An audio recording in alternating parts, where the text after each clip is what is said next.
Hello students, ನಿನ್ನೆನೂ ಕೂಡ ಕೆಲವೊಂದು ಟ್ರಾನ್ಸಾಕ್ಷನ್ಸ್ಗಳನ್ನು ನಾವು ಜರ್ನಲ್ ಎಂಟ್ರಿಯಲ್ಲಿ ಪಾಸ್ ಮಾಡಿದ್ವಿ. ಇವತ್ತು ಕೂಡ ಕೆಲವೊಂದು ಟ್ರಾನ್ಸಾಕ್ಷನ್ಸ್ಗಳನ್ನು ನಾವು ಜರ್ನಲ್ ಎಂಟ್ರಿಯಲ್ಲಿ ಪಾಸ್ ಮಾಡೋಣ. 2016 December 1 Hema started business with cash. ಅಂದರೆ ಹೇಮಾ 1,00,000 ಕ್ಯಾಶ್ ಇನ್ವೆಸ್ಟ್ ಮಾಡಿಬಿಟ್ಟು ಬಿಸ್ನೆಸ್ಸನ್ನು ಸ್ಟಾರ್ಟ್ ಮಾಡಿದ್ದಾರೆ. ಅಂದರೆ ಇಲ್ಲಿ ಕ್ಯಾಶ್ ಅಕೌಂಟ್ ಡೆಟರ್ ಆಗುತ್ತೆ, ಕ್ಯಾಪಿಟಲ್ ಅಕೌಂಟು ಕ್ರೆಡಿಟರ್ ಆಗುತ್ತೆ. ಸೊ ಈ ಎಲ್ಲ ಟ್ರಾನ್ಸಾಕ್ಷನ್ಗಳನ್ನು ನಾವು ಯಾವ ರೀತಿ ಜರ್ನಲ್ ಎಂಟ್ರಿಲಿ ಪಾಸ್ ಮಾಡೋದು ಅಂತ ನೋಡೋಣ. ಫಸ್ಟ್ ಟ್ರಾನ್ಸಾಕ್ಷನ್ ಏನಿದೆ, Hema started business with cash. So ಇದೇನಾಗುತ್ತೆ, cash account debtor to capital account. So ಇಲ್ಲಿ ನೆರೇಷನ್ ಏನಾಗುತ್ತೆ, being started business with cash. ಈ ಬೀಯಿಂಗ್ ಅನ್ನೋದನ್ನು ನಾವು ನೆರೇಷನ್ ಬರೆಯುವಾಗ ಸ್ಟಾರ್ಟಿಂಗಲ್ಲಿ ಬಳಸ್ತೀವಿ, ಆದರೆ ಕಂಪಲ್ಸರಿ ಅಂತ ಏನಿಲ್ಲ.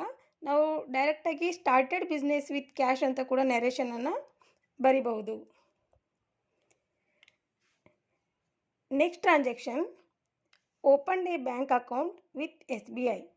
Hema open a bank account with SBI ₹30,000. So ಇಲ್ಲೇನಾಗುತ್ತೆ, ಹೇಮಾ ಬ್ಯಾಂಕ್ ಅಕೌಂಟ್ನಲ್ಲಿ 30,000 ಬ್ಯಾಲೆನ್ಸ್ನಿಂದ ಓಪನ್ ಮಾಡಿದ್ದಾರೆ. ಸೊ ಇದೇನಾಗುತ್ತೆ, bank account debtor to cash account ಆಗುತ್ತೆ. ಸೊ ಇಲ್ಲಿ ನೆರೇಷನ್ ಬಂದುಬಿಟ್ಟು open a bank account with SBI ಅಂತ ನಾವು ಬರಿಬಹುದು. ನೆಕ್ಸ್ಟ್ ಟ್ರಾನ್ಸಾಕ್ಷನ್ ಬಂದುಬಿಟ್ಟು purchase goods from Asha. So ಇಲ್ಲಿ ಪರ್ಚೇಸ್ ಗೂಡ್ಸ್ ಫಾರ್ ಕ್ಯಾಶ್ ಅಂತ ಇದ್ದಾಗ purchase account debtor to cash account ಅಂತ ಬರಿತೀವಿ. ಆದರೆ ಇಲ್ಲೇನಿದೆ, ಪರ್ಚೇಸ್ ಗೂಡ್ಸ್ ಫ್ರಮ್ ಆಶಾ ಅಂತ ಹೆಸರು ಮೆನ್ಷನ್ ಮಾಡಿದ್ದಕ್ಕೋಸ್ಕರ purchase account debtor to Asha account ಅಂತ ನಾವು ರೆಕಾರ್ಡನ್ನು ಮಾಡ್ಕೋಬೋದು. ಸೊ ಇಲ್ಲಿ narration purchase goods from Asha ಅಂತಲೇ ನಾವು ಬರಿಬೋದು. Next transaction, sold goods to Rahul for cash. ಇಲ್ಲಿ ಪರ್ಟಿಕ್ಯುಲರ್ ಆಗಿ Rahul sold goods to Rahul for cash ಅಂತ ಕೊಟ್ಟಿದ್ದಾರೆ. ಸೊ ಫಾರ್ ಕ್ಯಾಶ್ ಅಂದಾಗ ಅಮೌಂಟನ್ನು ಪೇ ಮಾಡಿದ್ದಾರೆ ಅಂತ ಅರ್ಥ. ಸೊ ಹಾಗಾಗಿ ನಾವಲ್ಲಿ ಏನು ಬರ್ಕೊಳ್ಳೋದು, cash account debtor to sales account ಅಂತ ಬರ್ಕೊಳ್ಬೇಕು. ಒಂದು ವೇಳೆ ಸೋಲ್ಡ್ ಗೂಡ್ಸ್ ಟು ರಾಹುಲ್ ಅಂತ ಇದ್ದಾಗ ಅಲ್ಲಿ ನಾವು ರಾಹುಲ್ ಅಂತಕ್ಕಂಥ ಹೆಸರನ್ನು ಮೆನ್ಷನ್ ಮಾಡಬೇಕಾಗಿರ್ತಿತ್ತು. ಸೊ ಇಲ್ಲಿ ಫಾರ್ ಕ್ಯಾಶ್ ಅಂತ ಕೊಟ್ಟಿದ್ದಕ್ಕೆ cash account debtor to sales account ಅಂತ ಮೆನ್ಷನ್ ಮಾಡ್ತೀವಿ. ಸೊ ಇಲ್ಲಿ narration sold goods for cash ಅಂತಲೇ ರೆಕಾರ್ಡ್ ಮಾಡ್ಬೋದು. Next, bought goods from Tara for cash. So ಇಲ್ಲೂ ಕ್ಯಾಶ್ ಅಂತಲೇ ಕೊಟ್ಟಿದ್ದಾರೆ, ಹೀಗಾಗಿ ಪರ್ಚೇಸ್ ಬೌಟ್ ಅಂದರೆ ಪರ್ಚೇಸ್ ಮಾಡಿದ್ವಿ ಅಂತ.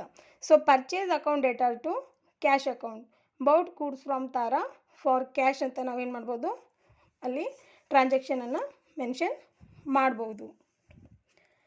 Next transaction, sold goods to Suman. So ಇಲ್ಲಿ ಫಾರ್ ಕ್ಯಾಶ್ ಅಂತ ಕೊಟ್ಟಿಲ್ಲ, ಸೋಲ್ಡ್ ಗೂಡ್ಸ್ ಟು ಸುಮನ್ ಅಂತ ಹೆಸರನ್ನು ಮೆನ್ಷನ್ ಮಾಡಿದ್ದಾರೆ. ಅಂದರೆ ಇದು ಏನಿದೆ, ಕ್ರೆಡಿಟ್ ಇದೆ ಅಂತ ನಾವು ಅಲ್ಲಿ ಅರ್ಥ ಮಾಡ್ಕೋಬೋದು. ಸೊ ಈ ಟ್ರಾನ್ಸಾಕ್ಷನ್ನ ನಾವು Suman account debtor to sales account ಅಂತ ಬರ್ಕೊಂಡು ನೆರೇಷನಲ್ಲಿ sold goods to Suman on credit ಅಂತ ನಾವಲ್ಲಿ ಮೆನ್ಷನ್ ಮಾಡ್ಬೋದು. Next, December 16 received a cheque from Suman 19,500, discount allowed 500. ಅಂದರೆ 20,000 ಸುಮನ್ಗೆ ಫಾರ್ 20,000 ನಾವು ಏನು ಮಾಡಿದ್ವಿ, ಗೂಡ್ಸನ್ನು ಸೋಲ್ ಮಾಡಿದ್ವಿ. ಇಲ್ಲೇ ಜಸ್ಟ್ ಮೇಲ್ಗಡೆ 13 ಡಿಸೆಂಬರ್ಗೆ ಇದೆ ನೋಡಿ ಟ್ರಾನ್ಸಾಕ್ಷನು. ಸೊ ಇಲ್ಲಿ 20,000 ಮೊದಲು 20,000ಗೆ ಸೆಲ್ ಮಾಡಿದ್ವಿ ಕ್ರೆಡಿಟ್ನಲ್ಲಿ, ಆನ್ ಕ್ರೆಡಿಟ್. ಸೊ ಅದಕ್ಕೆ ಅವರು ಏನು ಮಾಡಿದ್ದಾರೆ, 19,500 ಬೈ ಚೆಕ್ ಪೇ ಮಾಡಿದ್ದಾರೆ. ಸೊ ಅದನ್ನು ನಾವು ಹೆಂಗೆ ಬರ್ಕೊಳ್ಳೋದು, ಕ್ಯಾಶ್ ಅಕೌಂಟ್ ಡೆಟರ್ ಅಂತಾದರೂ ಬರಿಬೋದು ಅಥವಾ ಬ್ಯಾಂಕ್ ಅಕೌಂಟ್ ಡೆಟರ್ ಅಂತಾದರೂ ಬರಿಬೋದು. ಬೈ ಚೆಕ್ ಅವರು ಪೇ ಮಾಡಿದ್ದಕ್ಕೆ bank account debtor to bank account debtor 19,500 and 500 discount ಅಂತ ಅಲ್ಲಿ ಮೆನ್ಷನ್ ಮಾಡಿದಕ್ಕೋಸ್ಕರ discount account debtor to Suman account ಅಂತ ನಾವು ರೆಕಾರ್ಡ್ ಮಾಡ್ಕೋಬೇಕಾಗುತ್ತೆ. ಸೊ ನೆರೇಷನ್ ಬಂದುಬಿಟ್ಟು received cheque from Suman and discount allowed ಅಂತ ನಾವು ಬರ್ಕೋಬೇಕಾಗುತ್ತೆ. Next, December 20ಗೆ check given to Asha on account. So ಇಲ್ಲಿ ಚೆಕ್ ಅಂತಕ್ಕಂಥ ವರ್ಡ್ ಬಂತಿದ್ದಾಗ ನಾವು ಏನು ತಿಳ್ಕೊಬೇಕು, ಅದು ಬ್ಯಾಂಕ್ ಫ್ರಮ್ ಬ್ಯಾಂಕ್ ಪೇ ಆಗಿದೆ ಅಂತ ನಾವು ಅಲ್ಲಿ ಕನ್ಸಿಡರ್ ಮಾಡೋದು. ಅದಕ್ಕೆ Asha account data to bank account ಅಂತ ನಾವಲ್ಲಿ ರೆಕಾರ್ಡ್ ಮಾಡಬೇಕಾಗುತ್ತೆ. So narration cheque given to Asha on account ಅಂತ ಬರೆಯೋದು. December 22 rent paid by cheque. So ಇಲ್ಲೂ ಕೂಡ ಏನಾಗಿದೆ, ರೆಂಟು ಪೇಯ್ಡ್ ಮಾಡಿದ್ದಾರೆ, ಬೈ ಚೆಕ್ ಪೇಯ್ಡ್ ಮಾಡಿದ್ದಾರೆ. ಸೊ ಹಾಗಾಗಿ rent account data to bank account ಅಂತ ನಾವು ಬರಿಬೇಕು. ರೆಂಟ್ ಪೇಯ್ಡ್ ಬೈ ಚೆಕ್ ಅಂತ ನರೇಷನ್ ಬರೆಯೋದು. ಇಲ್ಲಿ ನಾನು ಅಮೌಂಟ್ ಕಡೆ ನಿಮಗೆ ಜಾಸ್ತಿ ಫೋಕಸ್ ಕೊಡ್ತಾ ಇಲ್ಲ. ನರೇಷನ್ ಯಾವ ಥರ ಬರೆಯೋದು, ಅಕೌಂಟ್ ಮೆನ್ಷನ್ ಯಾವ ಥರ ನಾವು ಪರ್ಟಿಕ್ಯುಲರ್ಸ್ಗಳನ್ನು ಬರೆಯೋದು ಅನ್ನೋದನ್ನು ನಾನು ಹೆಚ್ಚಾಗಿ ಒತ್ತು ಕೊಡ್ತಾ ಇದ್ದೀನಿ. ಅಮೌಂಟ್ ಇಲ್ಲಿ ಏನು ಇದ್ದಿರ್ತದೋ ಅದನ್ನೇ ಮೆನ್ಷನ್ ಮಾಡಿರೋದು ಇದಕ್ಕೋಸ್ಕರ ನಮಗೆ ಮೇನಾಗಿ ಮುಖ್ಯವಾಗಿ ಬರಬೇಕಾಗಿರೋದು ಯಾವ ಥರ ನಾವು ಇಲ್ಲಿ ಅಕೌಂಟ್ಸ್ಗಳನ್ನು ಜರ್ನಲ್ ಎಂಟ್ರಿಯಲ್ಲಿ ಟ್ರಾನ್ಸಾಕ್ಷನ್ ಮಾಡಬೇಕು ಅನ್ನೋದನ್ನು ಮುಖ್ಯವಾಗಿ ಬರಬೇಕಾಗಿರೋದು. ಸೊ ಅದ್ರ ಕಡೆನೇ ಜಾಸ್ತಿ ಫೋಕಸ್ಸು ಮಾಡ್ತಾ ಇರೋದು. Next December 23 deposit into bank. So ಬ್ಯಾಂಕಿಗೆ ಡಿಪಾಸಿಟ್ ಮಾಡಿದ್ದಾರೆ 16,000. So bank account data to cash account, cash deposited into bank ಅಂತ ನಾವಲ್ಲಿ ನರೇಷನನ್ನು ಬರ್ಕೋಬೋದು. December 25 machine purchase from Prakash. So ಇಲ್ಲಿ ನಾನು ನಿಮಗೆ ಲಾಸ್ಟ್ ವಿಡಿಯೋನಲ್ಲಿ ಹೇಳಿದ್ದೆ, ಅಲ್ಲಿ ಮಷಿನರಿ, ಫರ್ನಿಚರು, ಲ್ಯಾಂಡು ಈ ಥರ ಏನಾದರೂ ಕೊಟ್ಟಿದ್ದಾಗ, ಪರ್ಟಿಕ್ಯುಲರ್ ನೇಮನ್ನು ಕೊಟ್ಟಿದ್ದಾಗ ನಾವು ಅದನ್ನೇ ಅಲ್ಲಿ ಮೆನ್ಷನ್ ಮಾಡಬೇಕು. ಅಲ್ಲಿ ಏನೂ ಕೊಟ್ಟಿಲ್ಲ, ಪರ್ಚೇಸ್ ಗೂಡ್ಸ್ ಅಂತ ಈ ಥರ ಏನಾದರೂ ಇದ್ದಾಗ ನಾವು ಪರ್ಚೇಸ್ ಅಕೌಂಟ್ ಅಂತ ನಾವಲ್ಲಿ ಮೆನ್ಷನ್ ಮಾಡೋದು.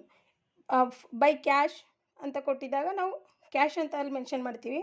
ಇಲ್ಲ ಅಂದಾಗ ಅಲ್ಲಿ ಇನ್ನೂ ಪೇ ಮಾಡೋದು ಇದೆ ಅಂತ ಅಂದಾಗ ಅಲ್ಲಿ ಯಾರಿಂದ ಪರ್ಚೇಸ್ ಮಾಡಿದಾರೋ ಅವ್ರ ಹೆಸರು ಕೊಟ್ಟಾಗ ಅದನ್ನು ನಾವೇನು ಮಾಡಬೇಕು, ಕ್ರೆಡಿಟ್ನಲ್ಲಿ ತೋರಿಸ್ಬೇಕು. So machine account data to Prakash account. Narration ಬಂದುಬಿಟ್ಟು machine purchase from Prakash on credit ಅಂತ ನಾವು ಬರೆಯೋದು. December 31 cheque issued to Prakash. So 10,000 ಕ್ರೆಡಿಟ್ನಲ್ಲಿ ನಾವು ಪರ್ಚೇಸ್ ಮಾಡಿದ ಮಷಿನ್ ಪರ್ಚೇಸ್ ಮಾಡಿದ್ದನ್ನು 31 ಡಿಸೆಂಬರ್ಗೆ Prakash account data to bank account. So cheque given to Prakash. So cheque ಕೊಟ್ಟಿದ್ದಕ್ಕೋಸ್ಕರ ಅಲ್ಲಿ ನಾವು ಟು ಬ್ಯಾಂಕ್ ಅಂತ ನಾವಲ್ಲಿ ಮೆನ್ಷನ್ ಮಾಡ್ತೀವಿ. ಸೊ ಈ ಥರ ಟ್ರಾನ್ಸಾಕ್ಷನ್ಸ್ಗಳನ್ನು ಕರೆಕ್ಟಾಗಿ ಓದ್ಬಿಟ್ಟು ನಾವು ಸ್ವಲ್ಪ ಅರ್ಥ ಮಾಡ್ಕೊಂಡ್ಬಿಟ್ಟು ನಾವು ಈ ಜರ್ನಲ್ ಎಂಟ್ರಿಗಳನ್ನ ತುಂಬ ಈಸಿಯಾಗಿ ನಾವು ಪಾಸ್ ಮಾಡ್ಬೋದು. ಸೊ ಇದರಿಂದ ನಿಮಗೆ ಈ ವಿಡಿಯೋದಿಂದ ಏನಾದರೂ ಸಹಾಯ ಆಗಿದೆ ಅಂತ ಅನಿಸಿದ್ರೆ, ಅಂದರೆ ನಿಮ್ಮ ಡೌಟ್ಸ್ ಏನಾದರೂ ಕ್ಲಿಯರ್ ಆಗಿದೆ ಅಂತ ಅನಿಸಿದ್ರೆ, ಜರ್ನಲ್ ಎಂಟ್ರಿಯಲ್ಲಿ ನಿಮ್ಮ ಡೌಟ್ಸ್ ಏನಾದರೂ ಕ್ಲಿಯರ್ ಆಗಿದೆ ಅಂತ ನಿಮಗೆ ಅನಿಸಿದ್ರೆ ಲೈಕ್ ಮಾಡಿ, ಶೇರ್ ಮಾಡಿ, ಸಬ್ಸ್ಕ್ರೈಬ್ ಮಾಡಿ ಮತ್ತು ಬೆಲ್ ಐಕನ್ ಮೇಲೆ ಕ್ಲಿಕ್ ಮಾಡಿ. Thank you.